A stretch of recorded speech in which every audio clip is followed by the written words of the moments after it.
NBC News has learned that the Trump administration evicted former Coast Guard Commandant Linda Fagan from her home at a military base in Washington, D.C., with just 3 hours' notice on Tuesday, not even enough time for her to gather and pack her personal belongings. It comes after Fagan, a four-star admiral and the first woman to lead a branch of the U.S. military, was removed from her post as the Coast Guard's top officer hours after Donald Trump's inauguration, even though she had been given a 60-day waiver to find new housing.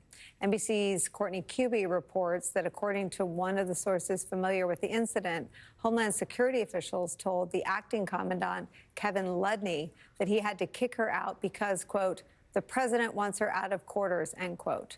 More from that reporting, quote, Fagan made a convenient target for a new president who wanted to flex his muscle. The process for firing her was less complex than for dismissing chiefs of the four main branches of the military. More than that, the move allows him to send signals about his anti-DEI agenda and desire to stem the flow of illegal immigrants and goods into the United States. Throwing her out of her house on short notice went a step further. Quote, it's petty and it's personal, said one Fagan ally. Joining us now is NBC News national security correspondent Courtney Kube. Courtney, why was she targeted, and what does she have to do with DEI other than being a woman? Yeah, so the reason for her being the first person fired in the military, the first senior officer fired under President Donald Trump's term, literally the day after he was inaugurated into the presidency, Nicole, was the reasons we were giving was she focused too much on diversity issues, and it came at the expense of securing the homeland. So as John Allen and I write in that article, firing her really gave the administration the ability to highlight two of their main priorities, getting rid of diversity and inclusion initiatives and focusing on the border and the homeland. Whether those two things were really such a priority or a lack of priority for Admiral Fagan, look, the reality is that that's more subjective, but it really sent a message that first day, or really the first full day of President Trump's term, she was the one he fired. Now, Nicole, why this is so significant?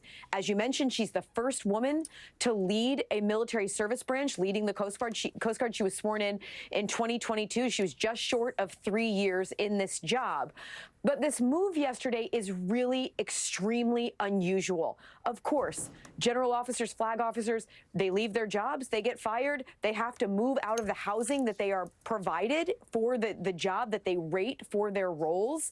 But in this case, as you mentioned, the Coast Guard had given her a 60-day waiver that she could stay in the house. She was fired just over 2 weeks ago. They gave her a 60-day waiver. So at this point, her stuff was all still in the house, according to officials we spoke with. She had 3 hours to get out, leaving much of her stuff behind, her personal effects, her personal items. She basically had to pack some bags and leave.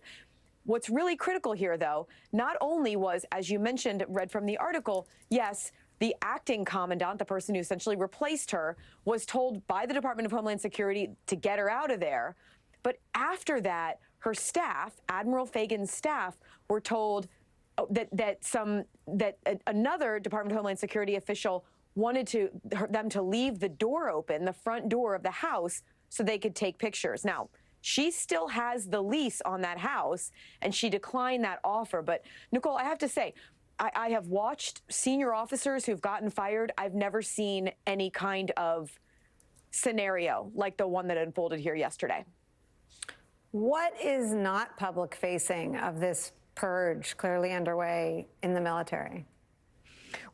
Well, I mean, we are all waiting to hear if there will be additional senior general officers and flag officers who are fired. Both the Secretary of Defense, Pete Hegseth, and President Trump, and people who are in their orbit have spoken about this, the need for, some have called them warrior boards. So essentially boards that would look at the records and the files of senior officers who are serving right now to determine whether they are in the jobs.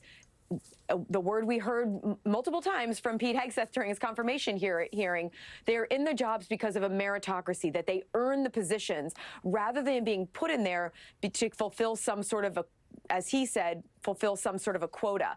The reality, Nicole, we are asking all the time. We have not heard any indication that those warrior boards are starting but we are all expecting them to happen. And then the big question is, who will sit on the boards? How will they evaluate these military packages and these records to determine whether people actually are in the jobs based on their merit?